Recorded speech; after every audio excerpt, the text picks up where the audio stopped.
The Dutch government has collapsed, and this is after the far-right leader Geert Wilders withdrew his party from the ruling coalition over immigration issues, with the independent Prime Minister Dick Schoof resigning just hours later. The remaining members of the government, including Schoof, will stay in place as caretakers until a new administration is in place. Let's discuss the outlook here for the Netherlands with our next guest. He is Jan Paternotte, a lawmaker for the D66 party. Good morning, Jan. Great to have you on the show. First and foremost, just explain to an international audience what happened in the Netherlands that led to the collapse of this government. We know it's related to differences over immigration policies, but what else can you tell us? Well, I think Mr. Wilders wants everyone to believe that it was over differences in immigration policies. But actually what I think is what happened is that Geert Wilders found the kitchen too hot, so he found a way to get out of that kitchen. Because the Netherlands was now facing the prospect of having to massively ramp up defense spending. With the upcoming NATO summit, the Netherlands will have to commit to 3.5% in defense spending. That means 16 to 17 billion euros extra in defense spending. And that money has to come from somewhere. So that means either raising taxes or cutting spending. It was pretty obvious that Mr. Wilders wanted to do neither. So he wanted to have none of it. And that's why he probably got out of the coalition before those tough decisions would have to be made. I'm wondering how the Dutch voter is taking these developments, and who do you think they are most likely to blame for the collapse of the government? Yeah, that's a great question. Of course, that's what we will see in the fall when a snap election was bound to happen, either in October or November. But everyone is also looking at the Liberal Party, which is currently the second largest party in the coalition. The Liberal Party is the party that was led by Mr. Mark Rutte, the former Prime Minister, currently NATO Secretary General. And for 12 years, Mark Rutte has said that he would not cooperate with Mr. Wilders in any coalition because he said Wilders cannot be trusted. And Wilders wants to end freedom of religion in the Netherlands, and that was also unacceptable for him. So that's why Mr. Wilders was out of government for all that time. Now, after Mr. Rutte stepped down as leader of the Liberal Party, his successor immediately reversed course and said, I do want to cooperate with Mr. Wilders. And she even went so far as to say that fixing the Netherlands' migration issues is only possible in a coalition with Mr. Wilders. So it's clear that in the debate that we will have in Parliament today, Dylan Jezus, the leader of the Liberal Party, will have some explaining to do. Why did she choose to work with Mr. Wilders, even though his reputation was that he was very erratic, unpredictable, and also couldn't be trusted because he already brought down a government in 2012, and now he did it again. Yeah, but I'm also trying to understand here whether there's an argument to be made by the fact that this is the first government post-Mark Rutte. Can the Netherlands actually have a sustained, a solid government without the leadership of Mark Rutte, who was in power for more than a decade, really? Well, it would be a sad state of affairs, I think, if this country cannot have a stable government without just one man.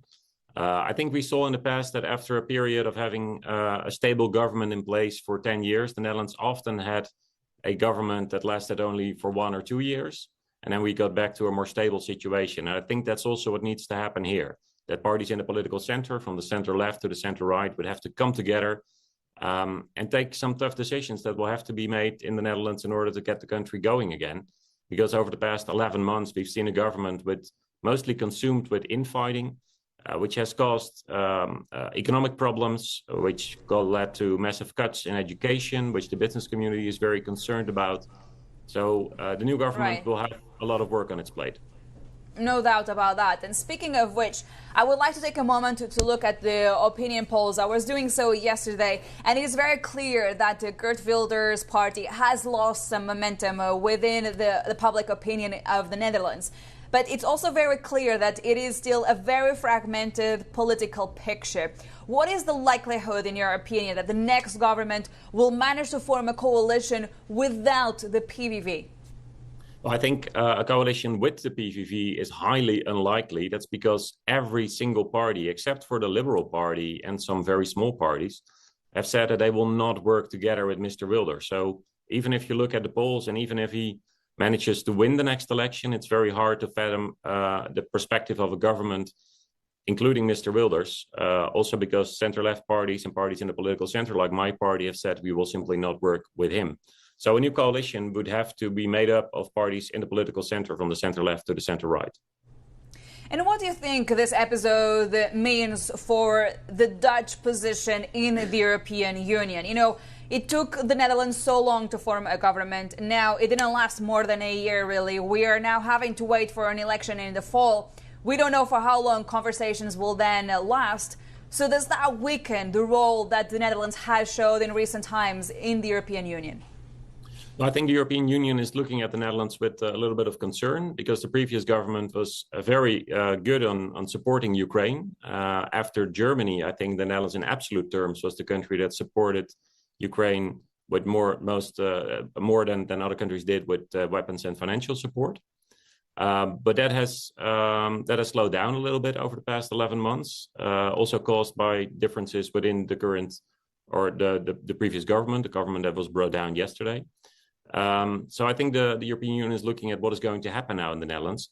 Personally, I think it's actually good news that a government has been brought down yesterday, because this opens up new opportunities to get some, very important topics being discussed with other parties, decisions being made that could really end situations like the nitrogen crisis in the Netherlands, which makes building houses more difficult, and perhaps also fix the cuts in the education budget, which the business community is concerned about. And that's what's really needed to make sure that the country gets to a position in the European Union which is stronger than we have today.